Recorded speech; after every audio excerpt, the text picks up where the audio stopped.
네, 일주일 동안 수고한 우리 전우들 서로 바라보면서 반갑게 샬롬으로 인사합시다. 샬롬. 평안하세요. 샬롬. 네, 일주일 동안 여러분들 대단히 수고 많았습니다. 우리 간식 시스템이 바뀌었나? 또 오늘은 간식을 가져오네? 어떻게 돼? 연락이 왔는 모양이지? 이따 나가면서 간식을 가져가는 날인가 봐, 오늘은? 네. 그럴 수 있어요. 우리 지난주일에 마태복음 6장에 수록되어 있는 주님께서 가르쳐 주신 기도, 너희는 이렇게 기도하라 라는 제목으로 말씀을 함께 나눴습니다. 우리가 흔히 예배 시간마다 반복적으로 습관적으로 이렇게 외우고 있는 주기도문이 어떤 의미를 가지고 있는 것인지, 예수님께서 그 기도문을 왜 가르쳐 주셨는지, 그 내용이 무엇인지에 대해서 자세하게 지난주에 살펴보는 시간을 가졌고요. 오늘은 이어지는 본문 마태복음 6장 19절에서 34절까지의 본문을 가지고 한 번만 넘겨주세요. 네. 먼저 그의 나라와 그의 의를 구하라 라는 제목으로 오늘 마태복음 강해 설교 19번째 시간을 이어가도록 하겠습니다. 자, 같이 함께 본문, 설교 제목 같이 한번 읽어볼까요? 시작. 먼저 그의 나라와 그의 의를 구하라. 아까 우리가 불렀던 찬양에도 나오고 마태복음 6장 33절에 나오는 말씀입니다. 이 말씀을 가지고 제목으로 해서 오늘 본문 전체를 좀 한번 훑어보는 시간 갖도록 하겠습니다. 오늘 우리에게 주신 본문은 이렇게 시작을 합니다. 마태복음 6장 19절 20절입니다. 제가 읽어드릴게요. 너희를 위하여 보물을 땅에 쌓아두지 말라. 거기는 좀과 동록이 해하며 도둑이 구멍을 뚫고 도둑질하느니라. 오직 너희를 위하여 보물을 하늘에 쌓아두라. 거기는 좀이나 동록이 해하지 못하며 도둑이 구멍을 뚫지도 못하고 도둑질도 못하느니라. 참고로 오늘 이 본문 말씀 마태복음 6장 19절에서 34절은 저에게 굉장히 의미 있는 말씀입니다. 제가 믿음 없고 교회는 기계적으로 왔다 갔다 하던 시절에 세상에서 철저하게 실패하고, 제가 몇 번 설교 시간에도 제 얘기를 좀 언뜻 내비쳤던 적이 있었는데, 세상에서 철저히 실패하고 무너졌을 때 정말 하나님을 원망하면서 하나님이 살아계신지 정말 너무너무 의심되고, 만약에 살아계시다면 내가 왜 이렇게 됐냐고 이제 막 따지고 할 때에 기도 중에 하나님께서 어떤 말씀을 떠올려 주셨어요. 그 떠올려 주셨다는 것은 이 성경 말씀을 뭐 토시 하나까지 안 틀리게 막 줄줄줄 이렇게 나왔다는 게 아니라, 그건 오바죠. 그게 아니라 어떤 스토리가 이렇게 딱 생각이 나더라고요. 그래서 그게 너무 궁금해갖고 찾아보면서 지금 오늘 이 마태복음 6장에 있는 말씀이라는 걸 알게 되었고, 이 말씀이 저의 지금 처해 있는 상황과 저의 고민과 이런 부분들을 너무나 똑같이 하나님께서 해주셨기에 정말 온몸에 소름이 끼칠 정도였었고, 그래서 이 말씀을 그때부터 믿어지게 되었습니다. 그래서 제가 완전 저의 삶이 180도로 변화되게 되었던 것이죠. 오늘 그 이야기를 좀 같이 함께 나누려고 하는데요. 여기 너희를 위하여 보물을 땅에 쌓아두지 말라라고 했을 때, 물론 여기 보물은 난 보물 없는데요, 그 보물이 아니고 우리가 생계 수단, 돈, 뭐 이렇게 보면 맞습니다. 우리가 우리 자신을 위하여 돈을 땅에 쌓아두지 말라. 거기는 좀과 동록이 해하며, 여기 좀은 좀벌레, 옷을 갉아먹는 그 좀벌레라고 하죠. 요즘은 잘 보기 어렵지만, 그래서 그 좀벌레 때문에 나프탈렌 옷장에 넣어놓는 거거든요. 어쨌든 좀벌레나 동록, 이거는 그 구리 등을 녹슬게 만드는 걸 이제 동록이라 그래요. 그러니까 돈을 땅에 쌓아두는 것은 좀벌레 먹고 녹슬고 하는 것과 같다. 그래서 오직 너희를 위해서 보물을, 돈을, 물질을 하늘에 쌓아두라 라고 지금 말씀하고 계십니다. 예수님의 말씀이죠. 이거는 생계를 유지를 위한 어떤 경제활동을 하지 말라는 뜻이 아닙니다. 오해하면 안 돼요. 이 말씀의 의미는 돈이, 물질이, 재물이 나에게 참된 안정을 지켜줄 거다라고 하는 것을 기대고 의지하고 하는 것을 금지하는 말씀인 것입니다. 자, 그러면 보물을 하늘에 쌓아두라라는 의미는 무엇일까요? 하나님 나라를 위한 일에, 하나님의 일에 이 물질을 아끼지 말아라는 겁니다. 이건 단순히 뭐 교회에서 헌금을 강요하는 그런 차원의 말씀이 아니에요.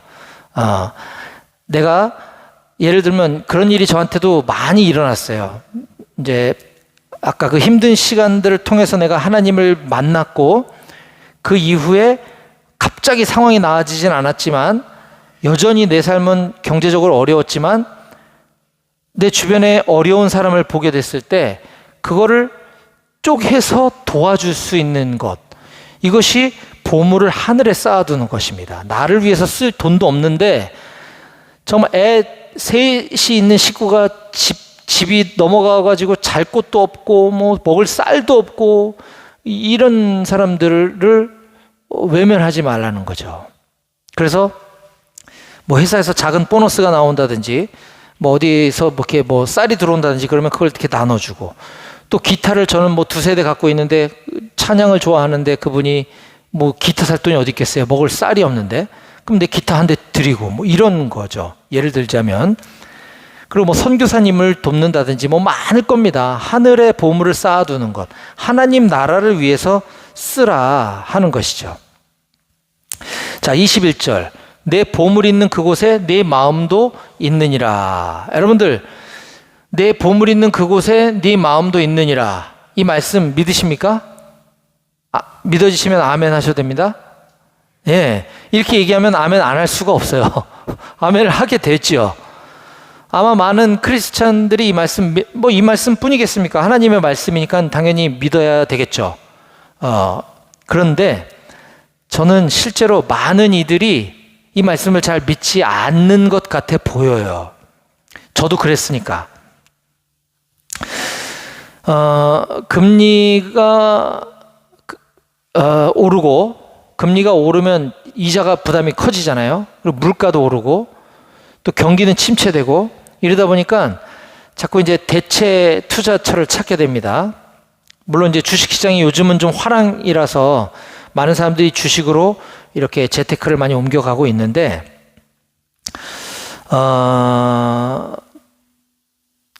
저는 개인적으로 주식 투자를 하지 않습니다. 이거는 주식이 나쁘다는 의미는 아니에요. 현대 사회에 성공 확률이 그나마 높다고 할 수 있는 좋은 투자 수단이면 틀림이 없습니다. 부동산도 마찬가지예요. 하지만 내가 내 마음을 지킬 수가 없다면 그거는 안 하는 게 좋다. 주식 투자, 또 부동산, 뭐 비트코인, 뭐 갑자기 뭐 화랑이라 그러면 사람이 어떤 심리가 발동하냐면 내 있는 돈 없는 돈 다 끌어다 거기다 넣는 거죠. 그래서 영끌이라는 신조어가 생겨나지 않았습니까? 영혼까지 끌어모아서 투자한다는 거 아니에요. 그것도 모자라면 빚도 내가지고서 투자를 합니다. 주식이 오를 것 같으니까. 반면에 주식은 계속 올라가는 게 아니라 다 조정을 거쳐서 장기적으로 올라간다는 것도 어느 정도 알아요. 그러다 보면 또 떨어질 때는 불안한데 다시 오를 거라는 심리가 있어서 떨어질 때는 또 집어넣습니다. 그러다가 이게 점점 떨어지면 이제 그 불안 심리를 이제 못 이기고 손해나고 파는 거죠. 이런 사람들 제가 너무 많이 봤어요, 주변에. 지금으로부터 한 10년 전쯤에 그때 막 비트코인이라고 하는 게 처음 세상에서 막 이 이슈가 생겼을 때 전 비트코인이 뭔지 주변에서 하도 얘기를 하길래 내가 뭐 이걸로 돈을 벌 목적이라기보다는 금융회사에 있으니까 비트코인이 뭔지는 나도 알아야 되겠다. 그래야 뭐 설명을 하고 강의를 하고 뭐 상담을 하고 할 거 아니에요. 그래서 정말 아주 작은 금액으로 비트코인을 한번 시작을 해봤었어요. 뭐 작다면 작고 뭐 한 100만 원 정도 했던 것 같아요, 제 기억에. 한 10년 전에. 그런데 그때는 당연히 이런 마음이었었죠. 이거는 내가 큰 돈을 벌려고 하는 게 아니야. 100만 원 가지고 내가 1억 벌어야지 이런 것도 아니고, 이건 나는 테스트야. 나는 공부하는 거야. 그래서 이 100만 원 다 잃어도 난 괜찮아. 이런 마음으로 시작을 했어요. 그런데 수익이 자꾸 나서 막 200만 원, 300만 원까지 나는 거예요. 그러니까 어떻게 되겠습니까? 수시로 핸드폰 꺼내가지고 오늘 어떻게 됐나? 비트코인 올랐나? 얼마나 올랐나? 내 원금 얼마까지 올라갔지? 계속 보는 거죠. 아침에 자고 일어나면 제일 먼저 기도하고 일어나는 게 아니라 핸드폰 찾아가지고 밤새 비트코인 어떻게 됐나? 돈 100만 원 해도 사람이 이렇게 되더라 하는 거예요.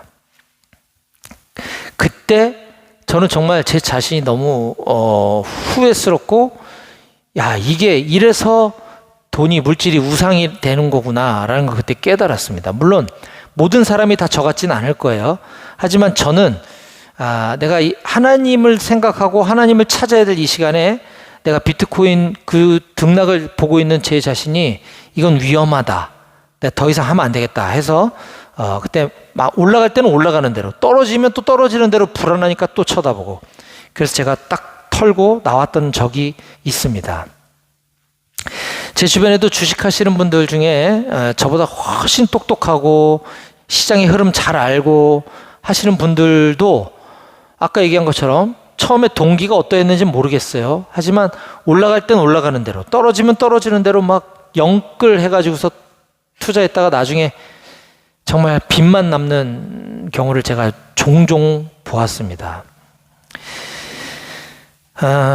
제가 경제 전문가라고까지 할 수 있는지 모르겠지만, 제가 그래도 금융회사에 근무하고 있는 저로서 이것이 나쁘다라고 얘기할 수 없는 걸 저도 압니다. 하지만 우리가 신앙적인 관점에서 내가 내 마음을 지킬 수 없다면, 또는 나는 내 마음을 지킬 수 있을 거야 라고 하는 착각도 위험합니다. 사실은 우리가 그냥 장기 저축하듯이 그냥 오랫동안 나는 놔두면 올라갔다 내려갔다 하면서 장기적으로 올라가는 건 틀림없는 사실이니까, 아주 위험한 것만 아니면 그렇게 얼마가 됐는지 내가 신경도 안 쓰고 관심도 안 가질 거면 해도 괜찮다. 하지만 저처럼 그럴 거면 하지 않는 게 좋다라는 거를 여러분들께 그냥 선배로서 권면드리고, 중요한 것은 그게 이 하나님 말씀이라는 거예요. 내 보물 있는 그곳에 내 마음도 있다.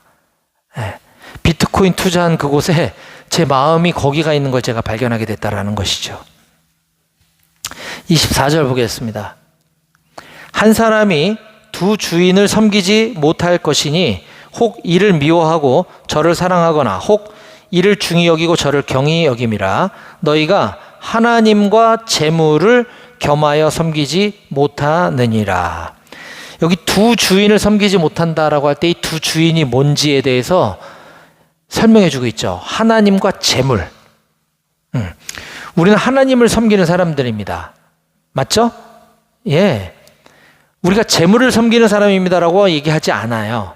하지만 재물이 있는 곳에 내 마음이 있다 그랬으면, 나는 내가 동의하건 동의하지 않건 간에 나는 지금 재물을 섬기고 있다라고 하는 사실 우린 깨달아야 합니다. 그러면 그건 그거고 목사님, 저는 하나님 섬긴다니까요. 한 사람이 두 주인을 섬기지 못할 것이니, 이 말씀을 우리가 반드시 기억해야만 할 것입니다. 우리는 하나님과 재물을 같이 섬길 수 없다. 내가 인정하든 인정하지 않든 그건 하나님께서 아주 잘 알고 계실 거다라는 사실을 우리가 기억해야만 할 것입니다. 돈을 많이 벌어서 하나님 일에 크게 쓰임받고 싶다라고 하는 사람들이 꽤 많습니다. 요즘 젊은이들도 믿음이 좋은 독실한 크리스찬들이 그런 생각 갖고 있는 청년들이 많아요. 아주 훌륭합니다. 근데 그거는 아주 훈련을 잘 받아야 돼요. 예를 들면 저도 그랬거든요. 제가 군대 7년 복무하고 전역한 이후에 처음으로 사회생활을 시작한 것은 보험 세일즈 업계였었습니다. 처음에는 제가 많이 벌었어요. 11조 헌금, 11조 헌금이 수입의 10분의 1을 헌금 드리는 거지 않습니까? 제가 11조로 50만 원씩 드리고 했었으니까, 지금으로부터 20년 전에 꽤 많이 벌었죠. 그때 저는 그런 생각했어요.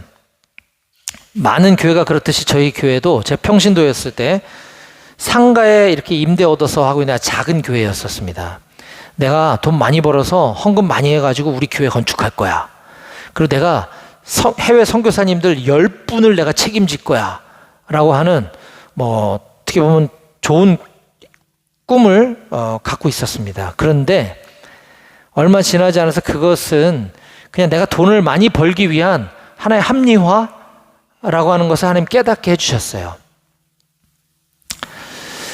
그렇게 아무리 좋은 의도로 내가 포장을 하고 내가 그게 나의 꿈이라고 얘기를 하지만 결국은 세일즈를 통해서 얻고자 하는 것, 내가 이 꿈들을 이루기 위해서 얻고자 하는 것은 결국 돈을 많이 버는 거지 않습니까?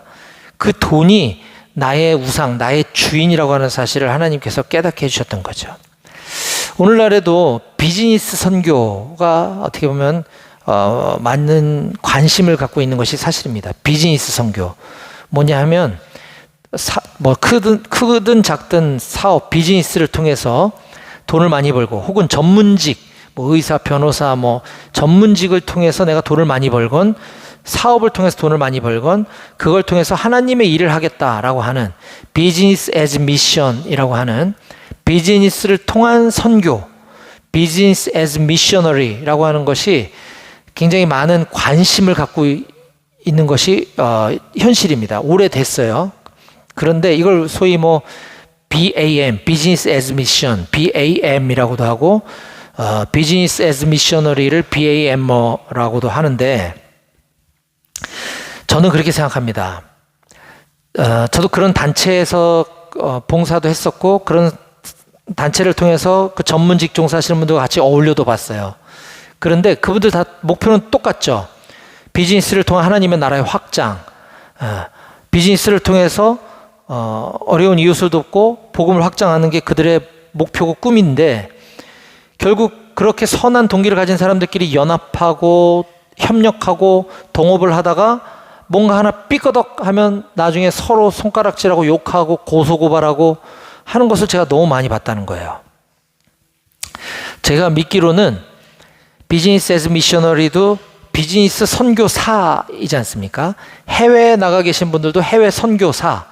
저는 군 부대라고 하는 이 특수한 환경에서 여러분들을 만나는 군 선교사인 거예요.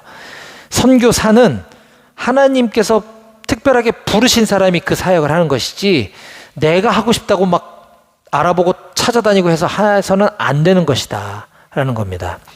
정말 슬픈 얘기인데 국내에서 비즈니스 하다가 사업하다가 쫄딱 망해갖고 빚지고 해외로 도망가가지고 거기서 나 선교사 해야지 이런 사람들도 있다고 들었어요. 그건 선교사 아니고 사기꾼인 거죠. 그냥 범죄자인 거예요. 그렇게 해서는 안 된다는 겁니다. 극단적인 예를 제가 얘기한 거지만 선교사는 그렇게 내가 선택하고 내가 하는 것이 아니라 하나님의 특별한 부르심을 받은 사람이 하는 것입니다. 비즈니스 애즈 미셔너리도 마찬가지라는 거예요.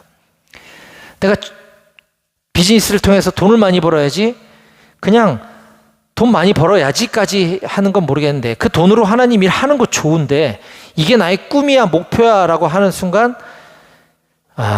연단받게 되고 훈련받게 되고 하나님께서 테스트해보면 아닌 사람들이 굉장히 많다는 것을 알게 됩니다. 그렇다고 그런 꿈을 꾸지 말라는 것은 아닙니다. 하지만 그쪽 방면에 하나님의 부르심이 있는지 충분히 기도해보고 또 충분히 훈련을 받은 사람만 그 일을 감당할 수 있는 것이지 그냥 누구나 다 흔하게 하는 것이 비즈니스 선교사가 아니다라고 하는 사실을 우리는 알아야 합니다. 기독교 서적 중에 베스트셀러를 오랫동안 하고 있고 지금도 스테디셀러로 아주 유명한 책이 있는데요. 왕의 재정이라고 하는 책이 있습니다. 여러분도 들어본 사람이 있는지 모르겠는데요. 저는 여러분들이 그 책을 보지 않기를 바라요. 절대 보지 마세요.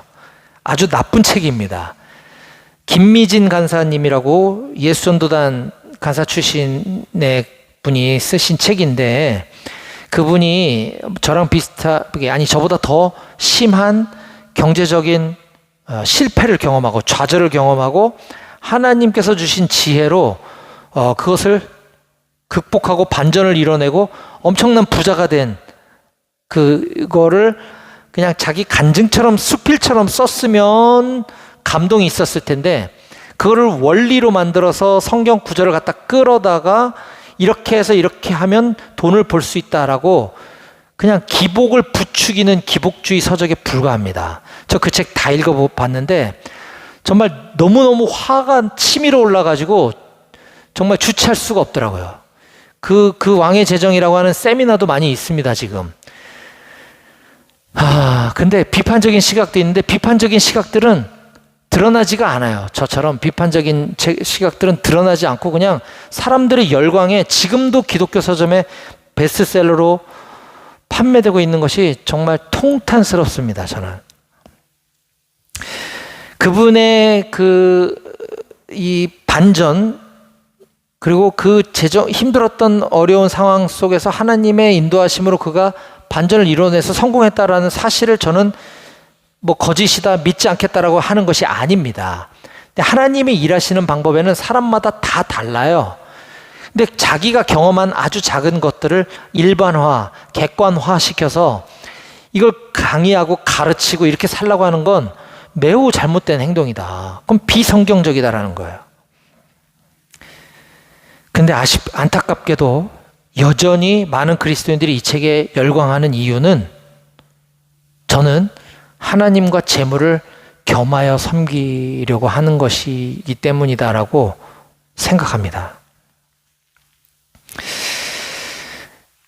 25절부터 34절 오늘 본문은 아까 제가 서두에 잠깐 얘기했던 것처럼 제 인생에서 가장 힘들었던 30대 중반 시절에 제가 하나님을 경험하게 된, 실제 하나님이 살아계시구나, 하나님이 나와 함께하고 계시구나, 이걸 교회에서 맨날 얘기하니까 그런가 보다 정도로 여기고 살았는데 이걸 정말 소름 끼치게 경험하게 해준 말씀이 바로 이 말씀입니다. 저도 사업과 아까 세일즈맨도 했었지만 관련된 비즈니스 사업도 했었고 했는데 완전히 다 실패하고 대출이 뭐 더 이상 어디서 받아올 수 없을 정도로 풀로 찼을 때 더 이상은 해결할 방법도 없고 직장에서도 이제 잘리고 사업은 완전 쫄딱 망하고 집은 법원에서 나와서 유체동산 압류 빨간 딱지 다 붙이고 가서 이제 며칠 후면 길바닥에 내앉아야 되는 그런 상황에서 6 식구를 먹여 살려야 되는 상황이었었어요. 사람 만나는 것도 이제 두렵고 어디 도망쳐서 혼자 하루 벌어 하루 먹고 살아야 되나라고 하는 생각이 저를 사로잡고 있을 그런 시절이었었습니다. 신용 불량은 뭐 당연한 거고요. 미래가 없었습니다. 미래가. 내가 이 상황을 해결하기 위해서는 최소한 한 달에 이만큼을 벌어야 되는데 그럴 수 있는 데를 갈 수 있는 데가 아무 데도 없었죠. 그러던 어느 날 제가 이제 어려서부터 교회는 다녔기 때문에 더 이상 의지할 사람도 없고 의지할 금융기관도 없고 이제는 하나님이 살아계신지 기도나 해보자 라고 이제 기도할 때 하나님 아까 얘기했지만 원망도 했었고 막 울고불고 하나님께 막 삿대질도 했었고 살려달라고 애원도 했었고 그렇게 기도하는 와중에 어느 날 갑자기 어떤 스토리가 생각이 나는 거예요. 저는 그때까지 되게 믿음도 없는 사람이었고 성경을 제대로 읽어보거나 공부해 본 적도 없어요. 근데 막연하게 성경 속에 있는 어떤 이야기가 생각이 나는 거예요. 하늘에 나는 새들도 하나님이 먹이시고 뭐 들에 펴 있는 꽃들도 하나님이 입히신다고 하는 뭐 이런 게 어렴풋이 이렇게 생각이 나는 거예요. 그래서 제가 집에 돌아와서 컴퓨터로 그 듬성듬성 그 단어 들에 핀 꽃, 뭐 하늘의 새, 공중인가? 뭐 이렇게 해서 단어를 막 검색을 해갖고 찾아봤더니 바로 이 마태복음 6장에 나와 있는 이 말씀이었었어요. 자, 그 말씀을 한번 읽어보겠습니다. 제가 그러므로 내가 너희에게 이르노니 목숨을 위하여 무엇을 먹을까 무엇을 마실까 몸을 위하여 무엇을 입을까 염려하지 말라. 목숨이 음식보다 중하지 아니하며 몸이 의복보다 중하지 아니하냐. 이 말씀은요, 무엇을 먹을까 무엇을 마실까, 오늘 짬뽕 먹을까 짜장 먹을까 이런 얘기가 아니에요. 오늘 친구 만나러 가는데 양복 입고 갈까 청바지 입고 갈까 이게 아니라 나 어떻게 왜 먹고 살아야 되지? 나 이제 큰일 났네. 와, 나 이제 옷 살 돈이고 뭐고 아무것도 먹을 거 살 돈도 없는데 어떡하지? 염려하지 말라라는 그 말씀이에요. 공중의 새를 보라 이거죠. 심지도 않고 거두지도 않고 창고에 모아들이지도 아니하되 너희 하늘 아버지께서 기르시나니.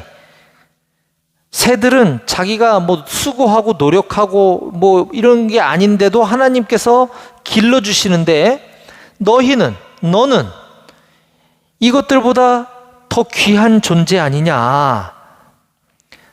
너희 중에 누가 염려함으로 그 키를 한 자라도 더할 수 있겠느냐? 또 너희가 어찌 의복을 위하여 염려하느냐? 들에 핀 백합화, 들에 핀 꽃이에요. 들의 백합화가 어떻게 자라는가 생각해보라. 수고도 아니하고 길쌈도 아니하느니라. 그러나 내가 너에게 말하노니 당대 세계 최고의 부귀 영화를 누렸던 세계 최대 갑부였던 솔로몬의 모든 영광으로도 솔로몬이 입고 있는 옷이 이 꽃 하나만 갖지 못하였다. 세계 최고의 부자였던 솔로몬이 입고 있는 옷보다도 이 꽃이 더 화려하고 예쁘지 않더냐. 30절 오늘 있다가 내일 아궁이에 던져지는 이런 풀도 하나님이 이렇게 예쁘게 화려하게 입히시거든 하물며 너일까 보냐 이 믿음이 작은 자야. 그러므로 염려하여 이르기를 무엇을 먹을까 무엇을 마실까 무엇을 입을까 하지 말라.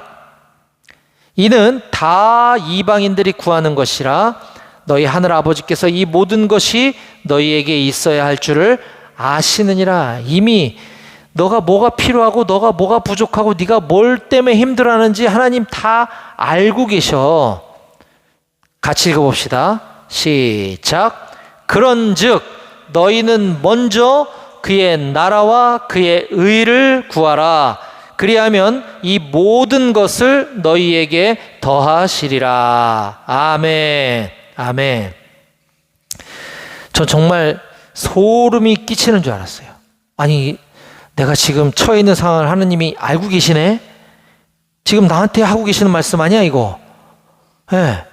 그러다 보니 지금 이 말씀의 핵심이 뭡니까? 바로 이거 아니에요, 이거. 그쵸?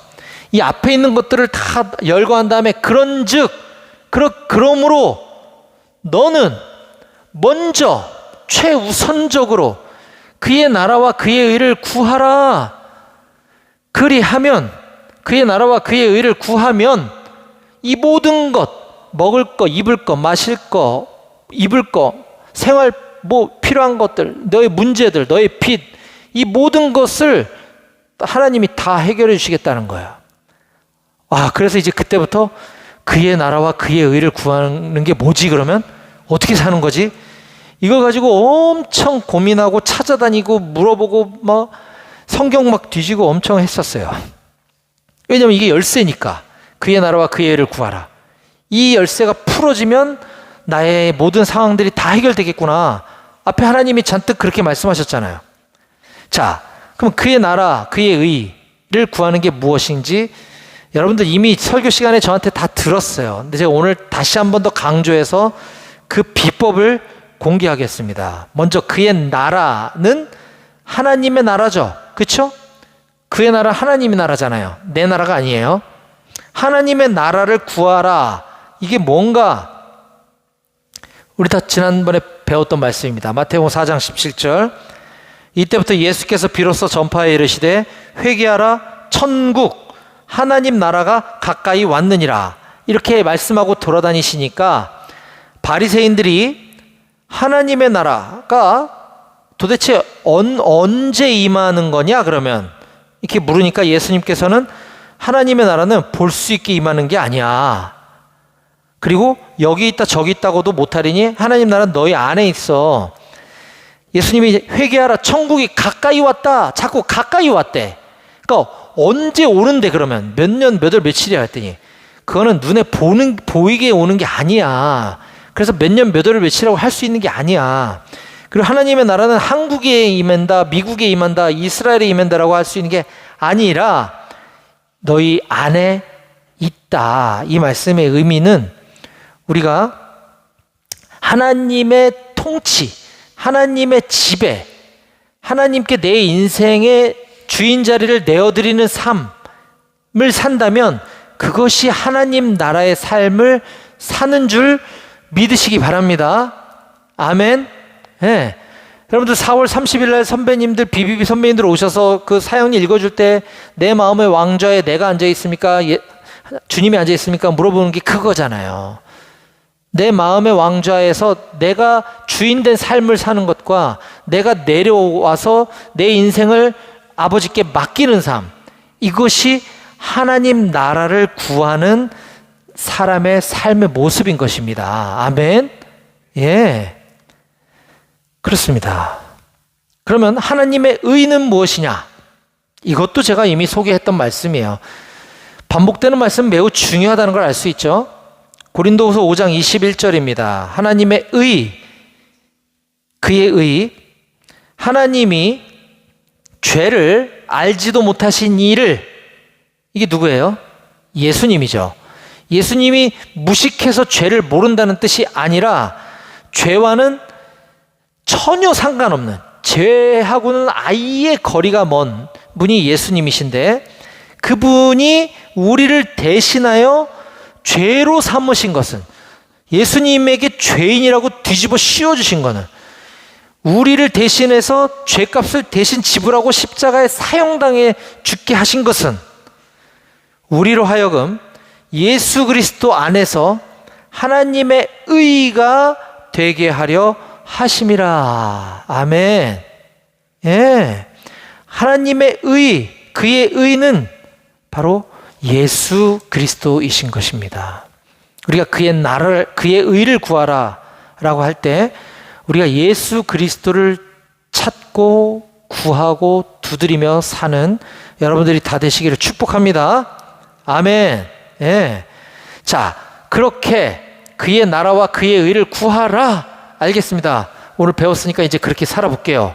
그리하면 이 모든 것, 앞에 쭉 열거했던 너의 여러 가지 문제들, 물질, 이런 모든 것들을 더해 주시겠다. 이 모든 것을 너희에게 더하시리라는 하나님의 약속을 믿으시기 바랍니다. 아멘. 저는 그때 이 말씀을 처음에 하나님 저에게 주셨고, 제가 그의 나라와 그의 의를 구하는 삶이 무엇인지 막 목사님, 선교사님, 장로님들 찾아다니면서 막 엄청 배우고 책 사서 보고 성경 읽고 하면서 조금씩 깨달아지고 나면서 이제는 나의 이 형편 상황, 이 빚, 이 부채 이런 것이 더 이상 나의 삶의 문제로 여겨지지가 않게 되더라고요. 왜냐하면 그보다 더 크신 하나님을 내가 경험했으니까. 그러니까 자연스럽게 날마다 하나님과 기도로 교제하고 말씀이 있는 게 너무 행복한 거야. 빚은 모르겠어. 나는 이 모든 것 더해주시겠다 했으니까 하나님 알아서 하시겠지. 그러고 났더니 정말로 그렇게 살았더니 지금의 직장을 하나님이 기적적인 방법으로 허락해 주셨고, 그 뒤로 세월이 흘러 저는 그때 그 빚은 이미 오래전에 다 갚았고, 그때는 집이 아예 월세로 살던 집이 경매로 넘어갔는데도 불구하고 지금은 집을 장만해서 자랑 같아서 좀 그렇지만 아무튼 평범한 일상 사람의 삶으로 다시 돌아왔어요. 연봉도 적지 않게 벌고 있어요. 저는 정말 이것이, 이 말씀이 진짜구나라고 하는 것이 제 삶의 현실이 된 거예요. 예. 그 제가 여러분들한테 가르쳐 주고 싶은 건 이거밖에 없어요. 그의 나라와 그의 의를 구하라. 무슨 통장을 만들어서, 통장을 몇 개 만들어서 여기다가는 뭘 집어넣고 뭘 어떻게 하고 이렇게 하면 부자가 된다. 이건 사기 아니에요. 사기. 자기가 그렇게 해서 그렇게 해결됐으면 모르겠지만 남들도 그렇게 하라고 하는 건 안 되는 거거든요. 이 모든 것을 너희에게 더하시리라. 그러기 위해서는 그 이전에 먼저 그의 나라와 그의 의를 구하는 삶을 살아야 하는 줄 믿으시기 바랍니다. 저는 우리 임마누엘 교회 모든 청년들이 다른 그 어떤 것보다 먼저 하나님의 나라, 먼저 하나님의 의, 예수 그리스도를 구하는 삶을 살아가시기를 주님의 이름으로 간절히 축원합니다. 아멘. 기도하시겠습니다.